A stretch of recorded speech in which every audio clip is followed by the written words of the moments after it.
Some of us, as we heard this parable read today from Luke, we may have had a little uneasy or maybe a little confused feeling that grew a little more strong the further and further into this reading that we got this morning.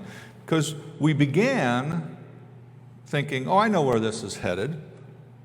And then we became concerned and we started to ask ourselves, wait, that's not the way this is supposed to go. Well, if you had that reaction, it's understandable, because this parable from Luke, that's often called the parable of the greedy and vengeful king, is related to, is very similar to, what is perhaps a more familiar parable to us, the parable of the talents. The 10 talents, the 5 talents, that's from Matthew 25, 14 to 30. It's similar enough that when we begin to hear it, we think, yes, I know this one, but it's very distinct. It's very different, and we shouldn't confuse the two. In that parable from Matthew, it's a parable about stewardship. It's a parable about what it is that we're asked to do with those talents, those gifts, those blessings that have been placed in our care as disciple. And Matthew's gospel presents a master, but not a king, right? And after a period of time away, his servants or his slaves, in some translations, they're called to account for how it is that they invested the resources that were put at their disposal while he was away.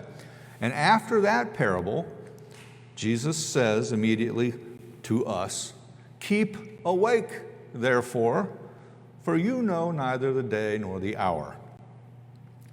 The main purpose of that teaching from Matthew is to tell us, remind us that we will be asked to account for the ways that we either do or we do not use those gifts that have been entrusted to us.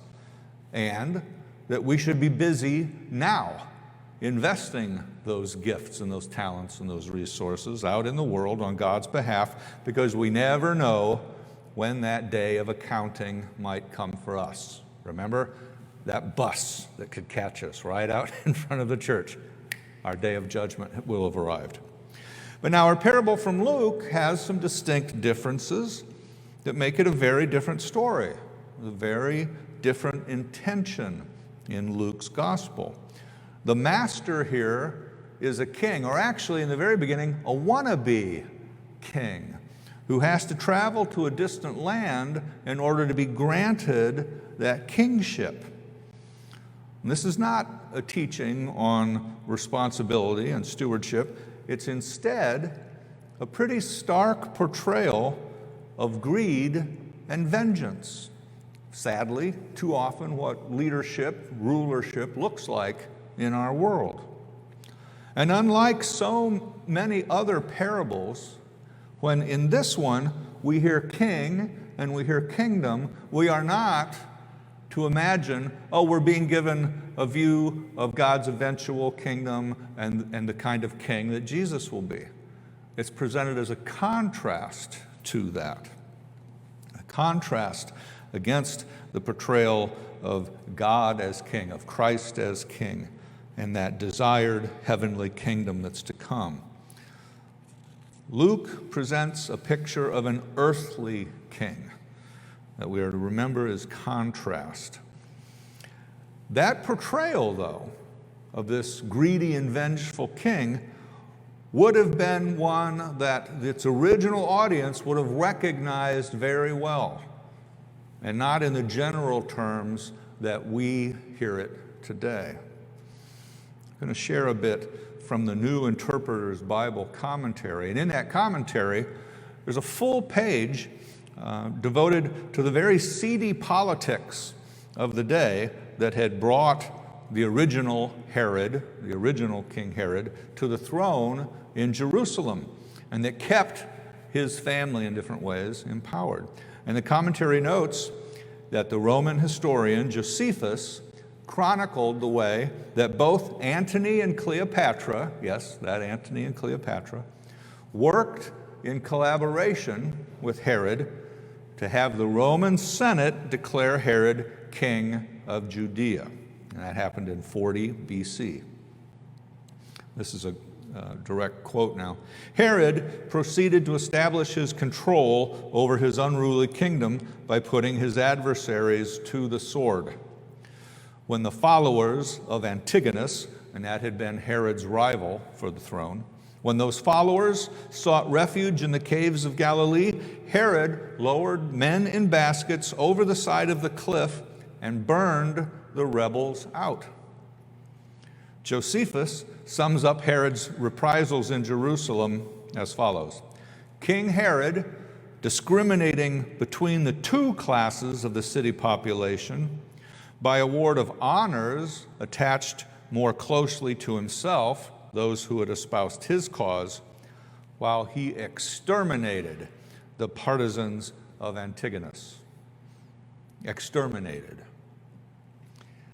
Herod's sons later fought between themselves for control of Judea, and the New Interpreter's Bible continues, the events that followed parallel the action of the parable so closely that they probably inspired this version of the parable.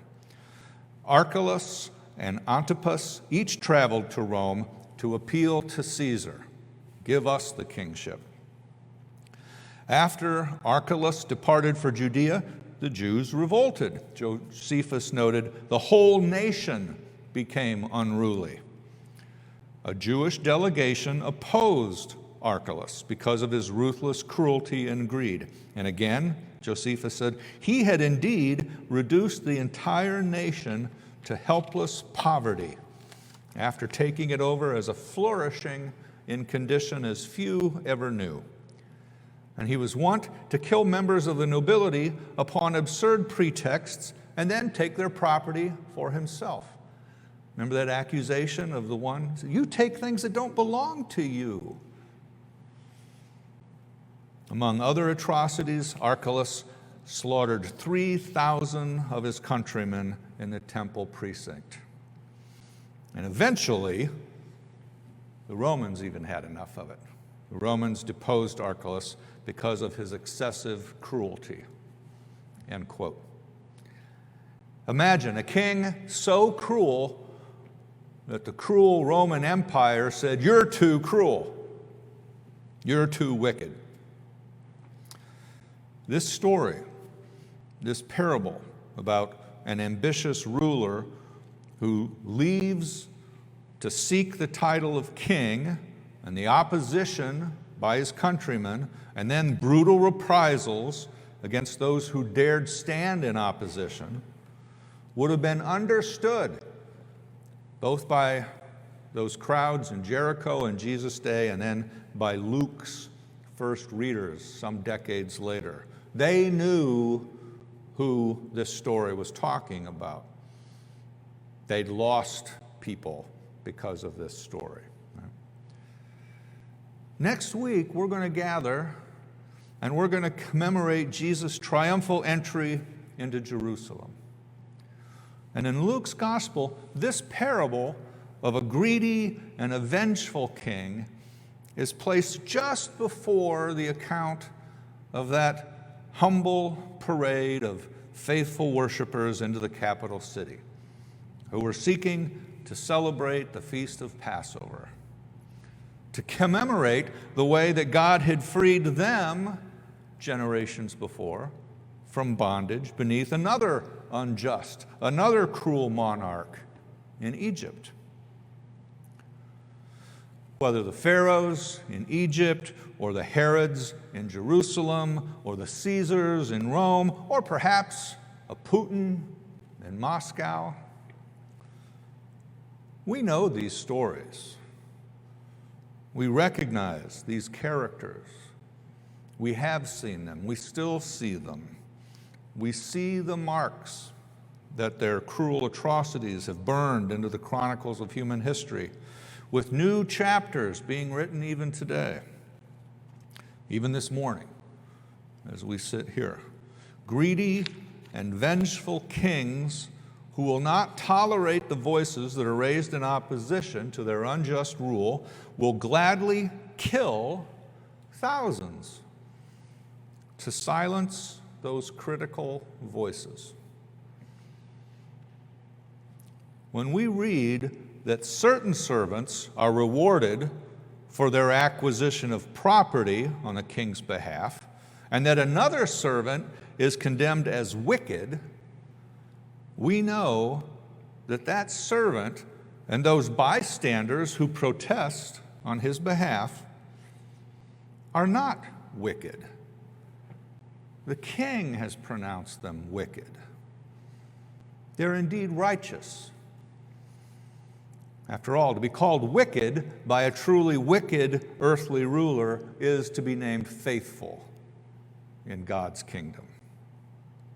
Jesus came to establish a very different kingdom and to become a very different king. So here we are. Jesus is about to ride into Jerusalem, accompanied by acclamations, "Blessed is he who comes in the name of the Lord." And it's his intent on speaking a critical word against unjust rulers who seek to reward their cronies with appointments while ignoring the plight of those overburdened masses beneath their feet. Now, we really don't need look as far away as Moscow or some other foreign land to find a target today for Jesus' criticisms. Now, here at home, we are not slaves to a greedy and corrupt king, but we might say that we're slaves to a system. And we have to ask ourselves, if we're not really slaves to a system that unfairly gives more to those who already have plenty at the expense of those who barely have their daily bread. The values of the kingdom that Jesus seeks to establish are not the values of the many earthly rulers who seek to reward those who've helped them secure and maintain their power and their wealth, to secure the status quo. The values of Jesus' kingdom demand that those who have been given much will give back much in return, not hoard it for themselves. As the NIV commentary concludes their section on this parable, the parable calls for faithful allegiance to a king whose kingdom is opposed to the quests of earthly kings for vengeance and for profit at the expense of the poor. And then it leaves these questions. What should we say, for example, when those who have access to medical care protest the expense of providing medical care for those who have none? Maybe, "Lord, they already have so much of their own." What should we say when municipalities channel funds for road repair, police protection, or school equipment to well-to-do neighborhoods while neglecting other areas of great need? Perhaps, "Lord, they already have so much of their own." When a system claims that those who raise their voices in protest, when those with the most are continuing to receive undue benefit from their support of those who maintain that system, when those protesting voices are called wicked for their protests, we can be sure that in Jesus' kingdom, those same cries of protest would be seen as righteous cries of protest.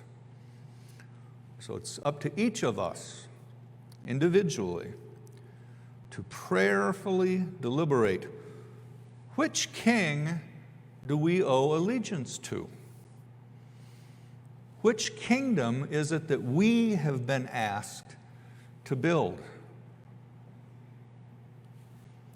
Next week, as we all sing, "All Hail King Jesus," let's be sure to remember what kind of king he intends to be, and therefore what types of servants we are meant to be.